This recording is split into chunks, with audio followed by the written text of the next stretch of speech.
I know what you're thinking. Scott, all these great rigs you have us fishing means a few more knots, maybe some more tangles. That's going to be a bit of a hassle on the river if it goes that way. How do I deal with that? How can I be more efficient? Well, here's the answer. Leaderboards. Leaderboards. You can cut them in half, make them smaller, carry even less rigs.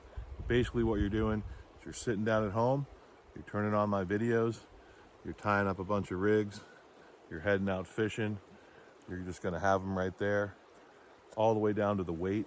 You just go right from the first swivel, right onto your main line, put that rubber band, the back of your rod right there, where I have my weight, just like that. The weight goes right in there. This is all rigged up, ready to go. I've been fishing today, wanted to make a stop and just show you guys this is the answer, a leaderboard. Here's what they look like in the package.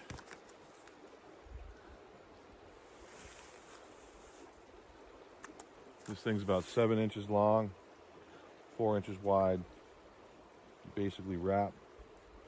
I'll show you. You're basically wrapping the line. I just did one. Basically wrapping the line in there. Off it comes. The hooks are in there, out of the way. They're not poking anybody. You put it back in, line it up, wrap it around.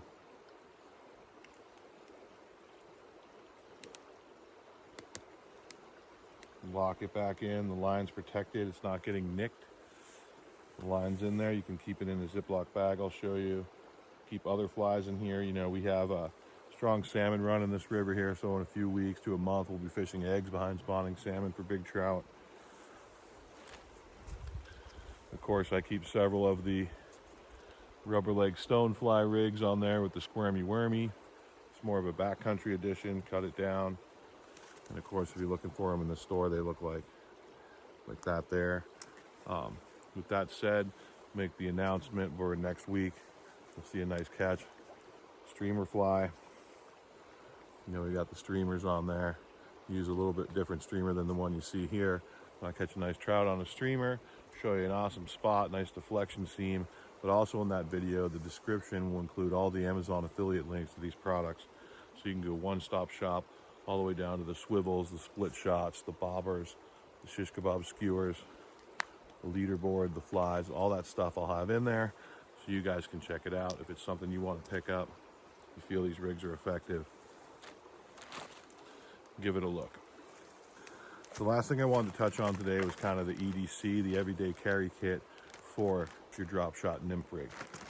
So basically all you're really going to need beyond a leaderboard stacked with 4, 5, 6 rigs for the day, a couple other flies maybe tucked into it, is your split shot. You know, I have my split shot in here, a couple limit split shot, some trilene big game, or some fly fishing tippet material that you like, and then of course your pliers and your pliers snippers combo. The other two things I wanted to show you, in case you need, you know, thought you might need to get in carrying a little bit more, you know, it's the little fly puck. I have some swivels in here and a couple more of those caddis flies. These guys here seem to be productive. I got a little woolly bugger to fish under the bobber if I wanted to, and then a few more swivels there. So a simple little, you know, mothership of supplies. And then of course you guys know I love the rubber-legged stone. I keep my bobber in this little fly puck right here. And as you can see, it's full of rubber-legged stones. You know, the key thing, second tip for today, is that these rubber leg stones that I use with the drop shot rig, you know, these guys right here, these are all unweighted. These are unweighted rubber leg stone. They don't kind of sink real fast. The weight of the line pulls them down, and these seem to float and dance behind a little bit better. So they're real easy to tie, even easier when you're not adding weight. I like to carry my mothership full of about 50, 30 of these things, whatever's in there. Bunch of different colors and sizes, just to get it done. So that's it, really. You know, I keep my leaderboards inside a Ziploc bag. Protects the line and stuff. You know, those egg patterns, you're going to be getting into some quality size trout. You want to have a strong leader that hasn't been nicked by anything in your bag. So I keep them in a Ziploc. This is the biggest you'd ever need. Like I said, you could size down by trimming the leaderboard. That's it. Thanks for watching. Come again.